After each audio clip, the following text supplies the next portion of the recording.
እንደ ትልቅ ነገር መታየት የለበትም። ነገር ግን ለሚያዳምጠውና ለሚያየው ሰው ችግር መስሎ ሊታይ ይችላል። ዋናው ፋኖ ራሱን በደንብ ማደራጀት አለበት። ጽኑ የሆነ አቋም እንዲኖረው ያስፈልጋል። የፖለቲካ ፕሮግራም እንዲኖረው ያስፈልጋል። ሌሎች ነገሮችም አሉ።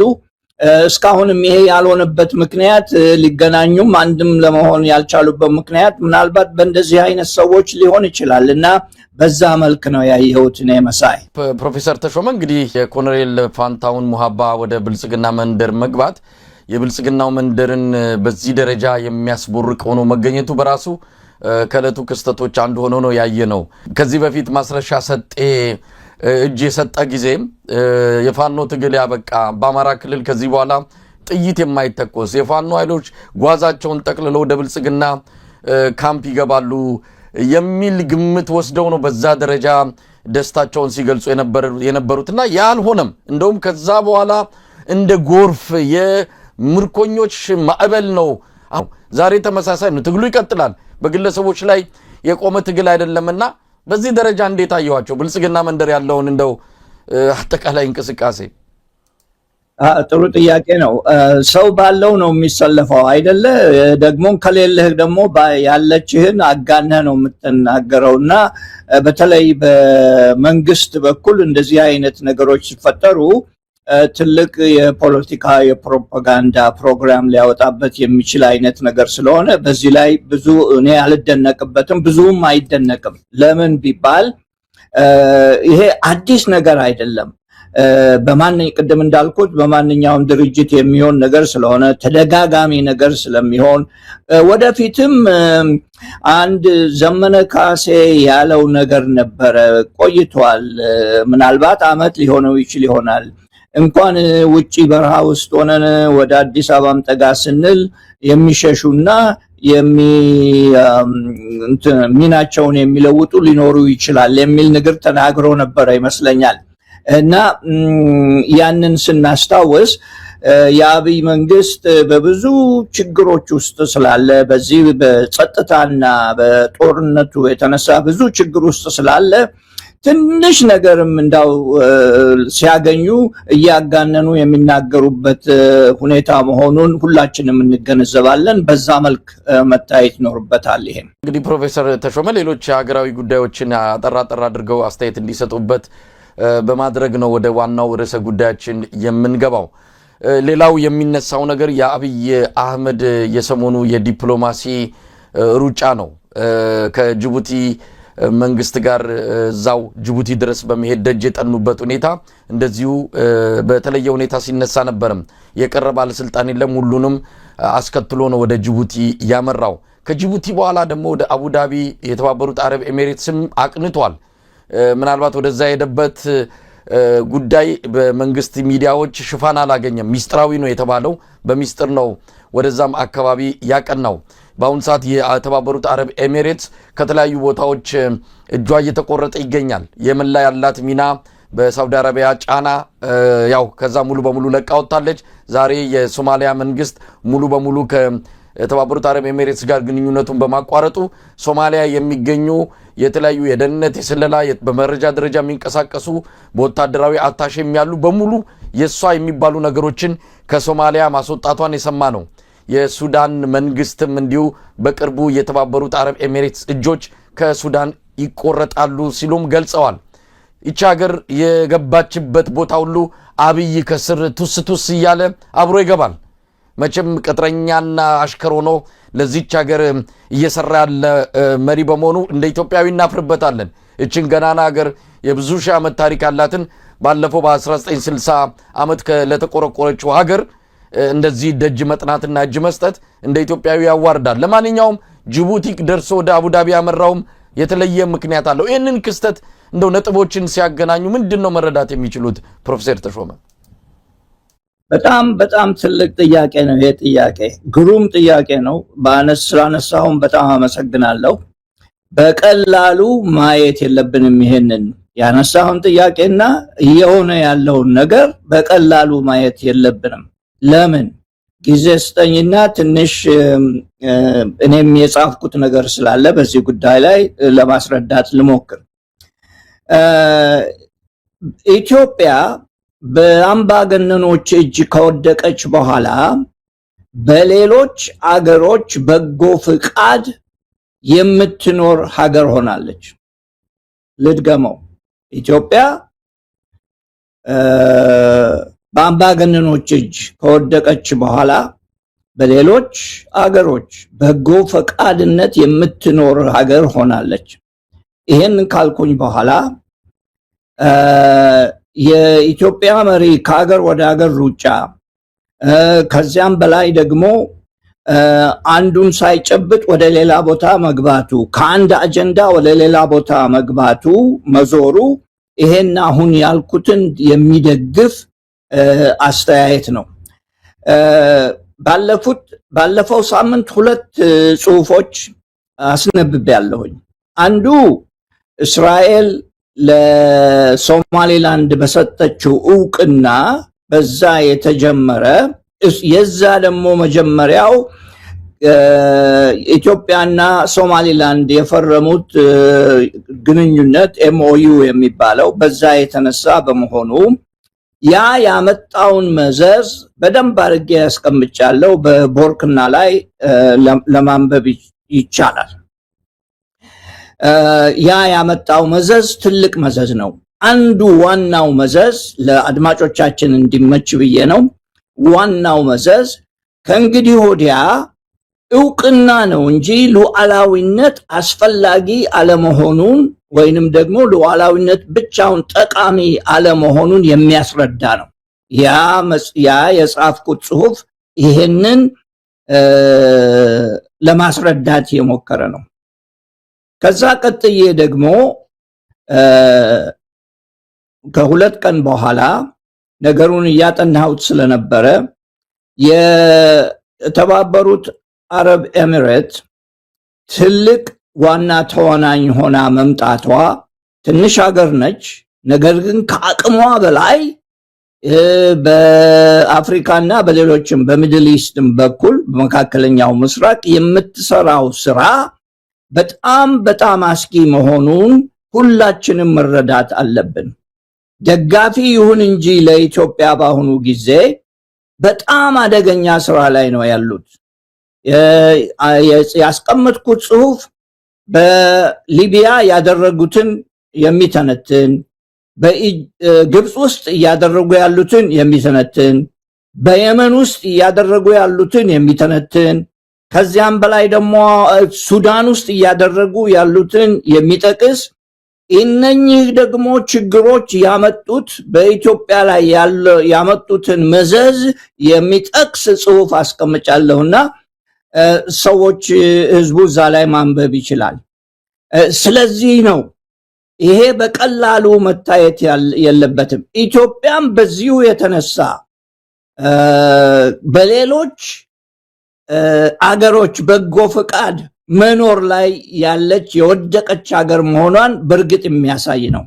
በአንድ በኩል ኤርትራ አለ፣ በሌላ በኩል ጅቡቲ አለ። አሁን ደግሞ ወደፊት ሶማሌላንድ ይኖራል። በሌላ በኩል ደግሞ ኬንያና ሳውት ሱዳን፣ የቀሩትም ደግሞ አገሮች አሉ ራቅ ቢሉም። ከነኚህ አገሮች ፍቃድ ውጪ ኢትዮጵያ በራሷ ልዑላዊነት ብቻ ለመኖር የምትችል አገር አይደለችም። ይሄንን ስል በጣም ያሳዝነኛል። ይሄንን ስል ደግሞ ደፍሬ ነው የምለው። ምክንያቱም በጣም በጥሩ መንገድ የሚያስቡ ሰዎች እንኳን ይሄንን ለመረዳት ይችላሉ። ኢትዮጵያ ወደቀችበትን አደጋ ንጉሱ የነበሩ ጊዜ መሳይ አቅም አጥተው አይደለም፣ ከዚያም በላይ ደግሞ ብልህነት ወይንም ደግሞ ዕውቀት ጠፍቷቸው አይደለም። አገሪቷን በያዙበት መንገድ የያዙት እነኚህ ሁሉ አገሮች ለኢትዮጵያ ጥሩ ምኞት ስለሌላቸው አንድ ቀን ማነቆ ውስጥ ኢትዮጵያን ያስገባሉ የሚል እምነት ስለነበራቸው ነው። ከዛ ወዲህ የመጡት መሪዎች በሙሉ ደርግም ሆነ ኢህአደግም ሆነ አሁንም ያለው የኢህአደግ ቡችላ እነኚህን ነገሮች ማስተዋል አልቻሉም። ወጣቱም የኢትዮጵያ ወጣትም ወጣት ስል ደግሞ ከ50 ዓመት በታች ያለውን ህዝብ ነው የምለው ይሄንን ለመረዳት አልቻለም ለማወቅም አልቻለም ኢትዮጵያ በተስፋ ብቻ የምትኖር ያውም በተበላሸ ተስፋ የምትኖር አገር ሆናለች ይሄንን ለመለወጥ እንደኛ አይነቱ ሽማግሌ ምክር ነው እንጂ የሚሰጠው የወደፊት ኢትዮጵያ የሚኖሩት ወጣቶቹ ስለሆኑ ይሄ ካልገባቸው እኛ የዘለቅንበትን እኛ የሄድንበትን መንገድ እነሱም ሊሄዱ ነው ማለት ነው ያ ደግሞ በጣም ከባድ ነው የሚሆነው ለምን ከባድ ይሆንባቸዋል በቴክኖሎጂ ዓለም እየተራቀቀ ነው የሚሄደው በትምህርት እየተራቀቀ ነው የሚሄደው የኢትዮጵያ የጤንነትም ሆነ የትምህርት ጉዳይ የከሸፈ የመነነ ነው የሚሄደው ከነኚህ ጋራ ለመፎካከር ቆመው ለመፎካከር አይችሉም ያንን እስካልቻሉ ድረስ ደግሞ የሌላ ሰው የሌላ ሀገር በቆ ፈቃድነትን መጠየቅ የሚኖርባቸው ይመስለኛልና ኢትዮጵያ ያነሳው ጥያቄ ኢትዮጵያ ክፉ አደጋ ላይ እንደወደቀች ከዚያም በላይ ደግሞ መሪዎቿ ለግል ዝና እንጂ ለወደፊት ለሚሆነው ነገር 50 60 100 ዓመት ለሚሆነው ነገር ምንም አይነት ሐሳብ ያልሰጡት አንዱን አጀንዳ ሳይጨርሱ ሌላ ውስጥ እየገቡ በኪሳራ ብቻ ሆነናልና ይሄን የኢትዮጵያ ህዝብ መመዝገብ አለበት የኢትዮጵያ ህዝብ ይሄን እንዲያውቀው ይገባል እኔ የሚገባኝን ብያለሁ በዚህ ጉዳይ ላይ አመሰግናለሁ መሳይ ትልቅ መልእክት ነው ፕሮፌሰር ተሾመ በእውነት እንግዲህ የምሁራን ሚና ከዚህ የበለጠ ሊሻገር ቢችል ደስ ባለን ነበር ሀገሪቱ የብሳናዎች ሀገር ሆናለች ዋርካዎቹ በሙሉ ወይ ተገንድሰው ወድቀዋል አሊያም ደግሞ ዝምታ መርጠዋል አሁን አብይን የመሰሉ አረሞችና ብሳናዎች ናቸው ሀገሪቱን ከመሪነት እስከ ታች ድረስ ተቆጣጥረው ነገ ትውልድ የሚረከባት ሀገር እንዳትሆን ከወዲሁ ከፍተኛ የሆነ የማወላለቅና የማፈራረስ ስራ እየሰሩ ያሉት ስለዚህ ምሁራን ሚናቸው ምንድነው አው ባምባገነን አገዛዝ ውስጥ የነበሩ ምሁራን እንዴት ነበር ያንን አገዛዝ ሲታገሉ የነበሩት እንዴት ነው ለህዝብ የቆሙት እንዴት ነው ምሁራዊ ሚናቸውን የተጫወቱት ብለን እንደው ፈተሽ ስናደርግ የኢትዮጵያ ምሁራን በተለይም ሁሉንም አንድ ላይ በአንድ ሙቀጫ አድርጎ መውቀደም አይገባም አሉ በተወሰነ ደረጃ ድምጻቸውን የሚያሰሙ ከሀገር ቤትም እስከ ውጭም ነገር ግን አሁን በቅርቡ በአዲስ አበባ ዩኒቨርሲቲ ያየነው ደግሞ የምናከብራቸው በስራዎቻቸው በምሁርነታቸው አራያነታቸውን የምንጠቅስላቸው ምሁራን ጭምር አንድን አምባገነን ከእውቀትም ከእውነትም የተጣላን ሰው መድረክ ሰጥተውት እንደፈለገ ሲወራጭ አንድም ጥያቄ አንድም ህዝብን የሚመለከት አንገብጋቢ ነገሮች ውስጥ የከተቷትን ጉዳዮች ሳያነሱ ለሱ ሜዳውንም ፈረሱንም ለቀው ስናይ በእውነቱ በእጅጉን አዝነናል እርስዎ እንደ አንድ ምሁር ይህን መድረክ እንዴት ተመለከቱት እንዴት አዩት አዎ እኔ አዳምጨዋለሁኝ አይቼዋለሁኝ የተሰማኝ ስሜት ትንሽ ሁሉንም ለመግለጽ በዚህ አይነት ፕሮግራም ላይ ጠቃሚ አይሆንም ነገር ግን እንዳንድ ምሁር እንዳንድ ለኢትዮጵያ የሚቆረቆር ሰው በተለይ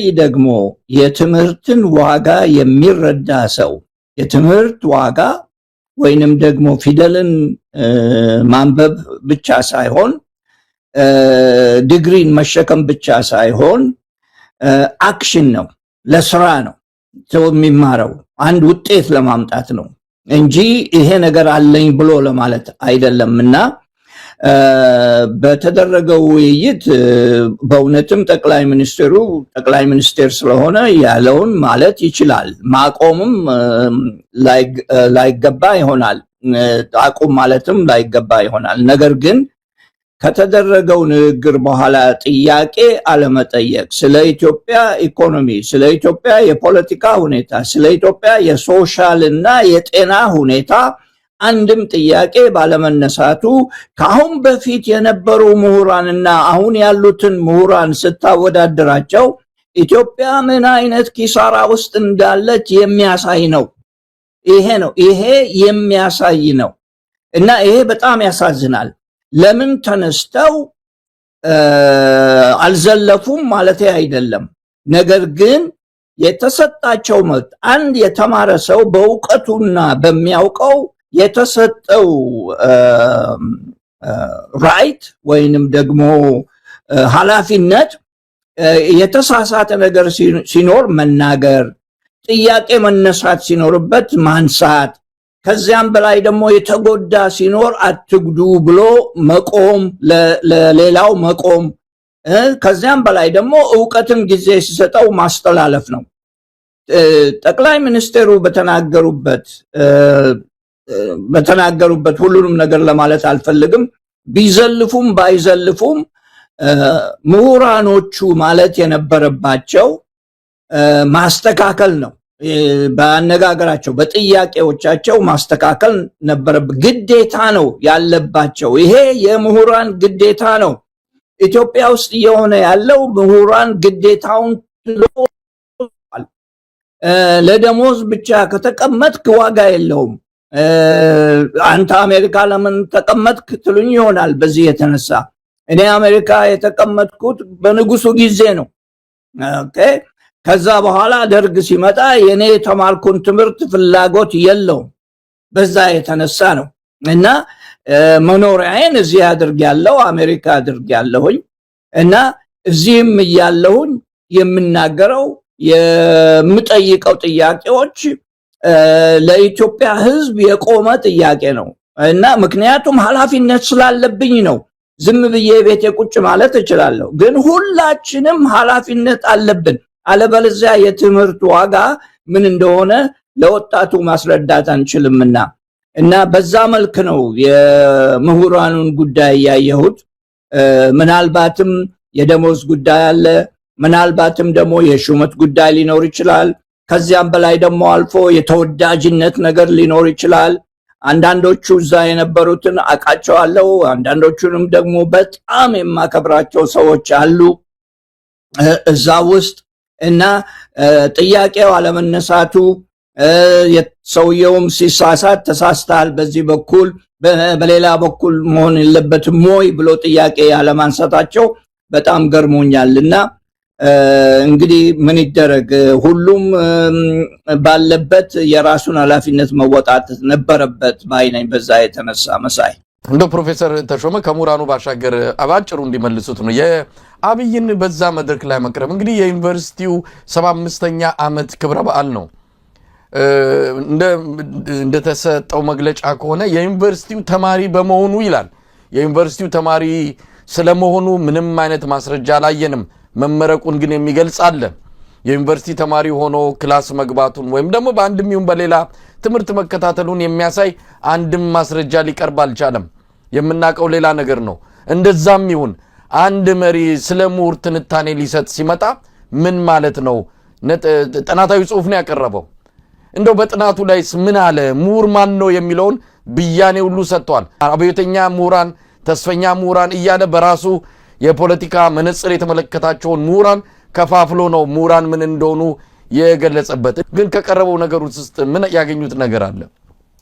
አይ ከቀረቡት ነገሮች ውስጥ ጠቃሚ ነው ብዬ ያየሁት ነገር የለም። የወሰደው በሙሉ ከሌላ ቦታ የተቀነጨቡ ፊታቸው እየተቀመጠ ይሄ ነው ብሎ ዲስኩር የሚናገርበት ዘዴ ነው ወይንም መንገድ ነው እና ለውይይቱ ዋጋ አለው ብዬ የማምነው አንደኛ መወያየቱ መልካም ነገር ነው። ከዛ ውጪ የተናገሩት ያሉት ጠቃሚነቱ እስከዚህ አልታየኝም። ያንጸባረቀው በዋናነት ያንጸባረቀው የጊዜውን የትምህርት ጉዳይ የሚገልጽ ነው። አንድ ሰው በትክክለኛ ዲግሪ ሳያገኝ ትራንስክሪፕቱ ሳይፈተሽ ዲፕሎማው አይደለም፣ ዲፕሎማ ለማንም ነው የሚሰጠው፣ ትራንስክሪፕት ነው ዋናው። ትራንስክሪፕቱ ሳይፈተሽ በፊት ዲፕሎማ ያገኘ ተነስቶ ለብዙ ዓመት ሲያጠኑ ወይንም ደግሞ ሲመራመሩ የነበሩትን ሰዎች ይሄ ነው ክስተታችሁ፣ ይሄ ነው ክፋታችሁ፣ ይሄ ነው ድግሳችሁ ማለቱ ትንሽ ከጊዜ ያለፈ በስልጣን ብቻ ተመክቶ የተደረገ መሆኑን የሚገልጽ አነጋገር ይመስለኛል በእኔ አስተሳሰብ። መሳይ ፕሮፌሰር ተሾመ ከዋና ጉዳያችን ሳንገባ ብዙ ነገሮችን አነሳን። ምክንያቱም ብዙ ነገሮች እየሆኑ ስላሉ የቱን አንስቼ የቱን እንደምተው ግራ ስለገባኝ ነው። እርሶን ደግሞ በዚህ አጋጣሚ ካገኘው ቢያንስ በአንዳንዶቹ ላይ አስተያየት እንዲሰጡ ለማድረግ ፈልጌ ነው። አሁንም ወደ ዋና ጉዳያችን ባንገባም ግን በተመሳሳይ የሚቀራረብ ከኢኮኖሚ ጋር የተያያዘ ነው። ሰሞኑን በብልጽግናው መንደር ቸበርቻቻው የደመቀበት ከበሮ ድለቃው ጭፈራው እውነት ከልክ በላይ የሆነበት ሁኔታ አንዳንድ ወገኖች ምን ተሰርቶ ነው ብለው ሲጠይቁ የመሰረተ ድንጋይ ነው የተቀመጠው። የቢሾፍቱ የአውሮፕላን ማረፊያ ግንባታ የመሰረተ ድንጋይ ነው የተቀመጠውና እንዲህ አይነት ፕሮጀክቶች ሲሰሩ በእኛ በኩል እንደው ተቃውሞ ሲቀርብ በእንደዚህ ባብይ ፖለቲካ መነጽር ውጪ ያሉ ሰዎች በሌላ አቅጣጫ ያሉ ሰዎች ትችትና አስተያየት ሲሰጡ እሱም በንግግሩ ላይ እንዳለው ቅናተኞች ነው ያለው። ቅናተኞች በሚሰጡት አስተያየትና ትችት እሱን እንደ አርማታ እንጠቀመዋለን ያለው። ለማንኛውም ይህንን ጉዳይ እንዴት ተመለከቱት? የአውሮፕላን ማረፊያ ግንባታ ነው። ከአዲስ አበባ ቦሌ አውሮፕላን ማረፊያ ከ30 ኪሎ ሜትር በታች በሆነ ቦታ ላይ ነው የሚገነባው። ሌላ ነገሩን ከጀርባ ያለውን እንተውና እንደው ይሄ ፕሮጀክት ምንድነው ፋይዳው? አሁን ኢትዮጵያ ካለችበት አንገብጋቢ ጉዳይ አንፃር ቅድሚያ የሚሰጣቸው ብዙ ነገሮች አሉ። አብይ አህመድ የትኩረት የቅድሚያ ነገር አጠገቡም እንደማይደርስ ነግሮናል። እናንተ ምን አገባችሁ? የመረጠኝ ህዝብ ብልጭልጭ ነገር እንድሰራ ነግሬው ነው የመረጠኝና ምን አገባችሁ ብሎ የተናገረበትንም እናስታውሳለን። ለማንኛውም እንዴት ተመለከቱት? እቅድ ነው። በእቅድ ደረጃ እንደጨፈርን ሲሰራማ ምን መሬቱም አይበቃንም ማለት ነው። በዚህ ላይ አስተያየት የሚከተለው ነው። ምናልባትም ከብዙዎች ለየት ሊል ይችል ይሆናል። መጀመሪያ ነገር ጠቅላይ ሚኒስቴሩ ኢትዮጵያ ውስጥ ይሄ ነው የሚባል ስራ የሰራው ስራ የለም። የተጀመሩ ስራዎች ናቸው የጨረሰው። ኦኬ ጨረሰ። እሺ መልካም፣ ጥሩ ነገር ነው። ሁለተኛ የኢትዮጵያ አየር መንገድ ከማከብራቸው ድርጅቶች ዋናው ነው። የኢትዮጵያ አየር መንገድ በጣም ሰክሰስፉል የሆነበት ምክንያት በጣም እንዲደረጅ የተደረገበትና የሆነበት ምክንያት በዓለም ደረጃ መሳይ በዓለም ደረጃ ስለሚፎካከር ነው። ደረጃው መመጠኛው የኢትዮጵያ ደረጃ የአፍሪካ ደረጃ ሳይሆን የዓለም ደረጃ ነው። ኢትዮጵያ ውስጥ እንደ ኢትዮጵያ አየር መንገድ አይነት 4-5 ድርጅቶች ቢኖሩን ኢትዮጵያ የትና የት ትደርስ ነበር። ምክንያቱም የሚወዳደረው በዓለም ደረጃ ባሉ መስፈርቶች ላይ ስለሆነ። ሁለተኛው እሱ ነው። ሶስተኛው አንዳንድ ጊዜ መሰረተ ልማቶች በጣም አስፈላጊ ናቸው። እነኚህ መሰረተ ልማቶች ይጨምራሉ። አውሮፕላን ማረፊያም ሆነ መንገዶችም ድልድይና ሌሎችንም የመሳሰሉ ይጨምራልና ይሄ ከታለሙት የመጀመሪያው ፕሮጀክቶች እሱ ጠቅላይ ሚኒስትሩ ከሰራው የመጀመሪያው ፕሮጀክቶች ይሄ የበለጠ ጠቃሚነት አለው ለማለት ፈልጋለሁ። ለምን አንዴ ከተሰራ እንግዲህ አሰራሩ የዕዳው የሰዎች መፈናቀል ሌላው ጉዳይ ሆኖ ሌላ ጊዜ የምንነጋገርበት ሊሆን ይችላል። አንዴ ከተሰራና ካለቀ ከመሰረተ ልማቶች መካከል አንዱ ስለሚሆንም ወደፊትም ደግሞ የበለጠ ሌላ ነገር ሊያመጣ ስለሚችል ጠቃሚነት ያለው ነው። መንገድን እና ኮሪዶር ልማት እያሉ ከማብለጭልጫ አሁን እየተፈረካከሰ የሚወድቅ የሚቆፈር መንገድ ከመስራት ያ የበለጠ ጠቃሚነት አለው ብዬ አምናለሁ እንደ ኢኮኖሚስት እንደ ባለሙያ። ችግሩ ምንድነው? እንደዚህ አይነት ነገሮች ሲሰሩ በአንድ ሀገር ውስጥ ማባዣ ይኖራቸዋል። የኢኮኖሚ ማባዣ ይኖራቸዋል። ለምሳሌ 10 ቢሊዮን ዶላር አሜሪካ ውስጥ ቢጠፋ 10 ሚሊዮን ዶላር እንደ ፓኪስታን ያለ አገር ቢጠፋ በእንደዚህ አይነት ፕሮጀክት ላይ ሌላ ነገሮችን ይወልድ ነበረ። የብረት ፋብሪካን ይወልዳል። አዳዲስ ነገሮችን አብሮ ያመጣ ነበረ። ይሄ ፕሮጀክት ግን የሚመጣው የሚሰራው የሚያደርጉት ነገር በሙሉ ከውጭ የሚመጣ ከሆነ የማባዣው ኢኮኖሚውን የማሳደጉ የማባዣው ጉዳይ በጣም የተወሰነ ነው የሚሆነው እና እኔም አንተም ካሁን በፊት ብዙ ነገሮች ብለናል በኢኮኖሚው የተነሳ እነኛ ነገሮች ሁሉ ደግሞ እውነት ሆነዋል። በዚህ በኩል ደግሞ ይሄ ነው የኔ አስተያየት። ለልማቱ የመሰረተ ልማቱ ጠቃሚ ነው። ነገር ግን ኢኮኖሚውን የማስፋቱ ጉዳይ በሙያተኞቹ መልቲፕላየር ይባላል። መልቲፕላየር ከፍተኛ ግብር አምጡ፣ ስራ የለም፣ በጦርነት ምክንያት ነጋዴው እያመረተ አይደለም፣ ፍቃዳቸውን የሚመልሱ ቁጥራቸው የትየለሌ ነው። በሰልፍ ነው እየመለሰው ያሉት 80% በላይ። እንደ አንድ ኢኮኖሚ ባለሙያ ይህን እንዴት ያዩታል? እስቲ መረጃውን በቅድሚያ እርስዎ እንዴት ነው ያዩት? ምንድን ነው የሚለው መረጃው? መረጃው በጣም በግልጽ የሚያስረዳ ነው። ላላነበበው ላላየው ለማስረዳት ያህል ለመጨመር ያህል እንዳልከው 80% ትንሽ